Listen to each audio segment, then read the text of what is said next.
Assalamualaikum warahmatullahi wabarakatuh. Perkenalkan nama saya Wiranto dari kelompok 4. Di sini saya mau menjelaskan tentang buku Negara Paripurna bab 1. Yang pertama, Pancasila adalah warisan dari jenius Nusantara sesuai dengan karakteristik lingkungan alamnya sebagai negeri lautan yang ditaburi berbagai pulau-pulau.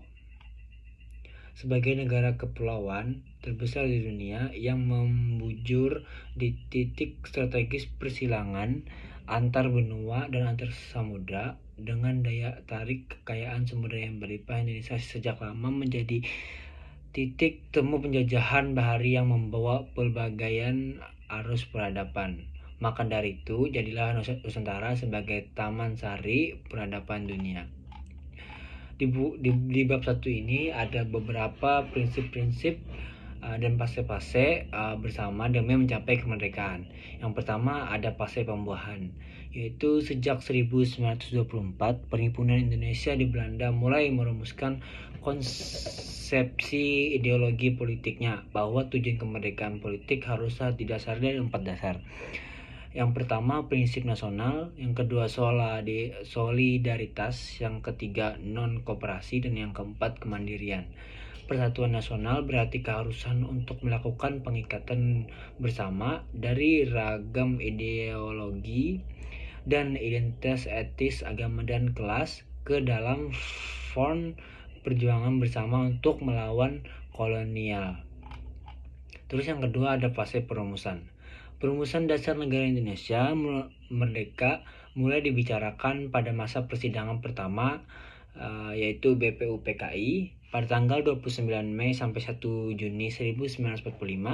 BPUPK sendiri didirikan pada 29 April 1945 menyusul pernyataan Perdana Menteri Jepang Kuniaki Koiso pada 7 September 1944 yang mengucapkan janji historisnya bahwa Indonesia pasti akan diberi kemerdekaan pada masa depan.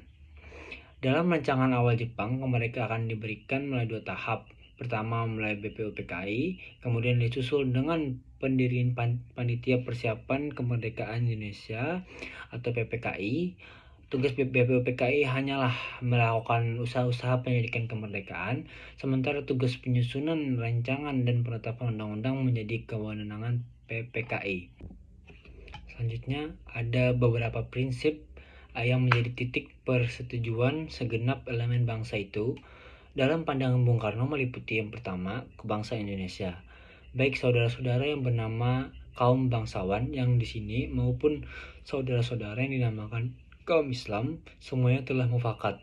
Kita hendak mendirikan suatu negara, semua buat semua, bukan buat satu orang, bukan buat satu golongan, baik golongan bangsawan maupun golongan yang kaya, tetapi semua buat semua. Dasar pertama yang baik dijadikan dasar buat negara Indonesia ialah dasar kebangsaan.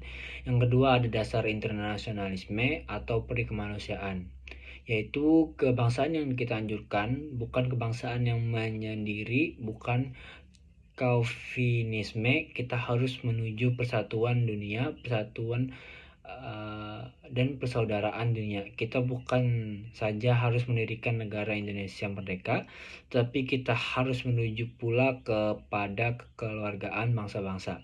Yang ketiga mufakat atau demokrasi. Dasar itu ialah dasar mufakat, dasar perwakilan, dasar permusyawaratan. Kita mendirikan negara sama buat semua, satu buat semua, semua buat satu. Saya yakin bahwa syarat yang mutlak untuk kuatnya negara Indonesia ialah permusyawaratan perwakilan. Apa-apa yang belum memuaskan kita bicarakan di dalam permusyawaratan.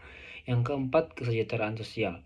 Kalau kita mencari demokrasi, hendaknya bukan demokrasi barat, tetapi permusyawaratan yang memberi kehidupan, yakni politik, ekonomi, demokrasi yang mampu mendatangkan kesejahteraan sosial.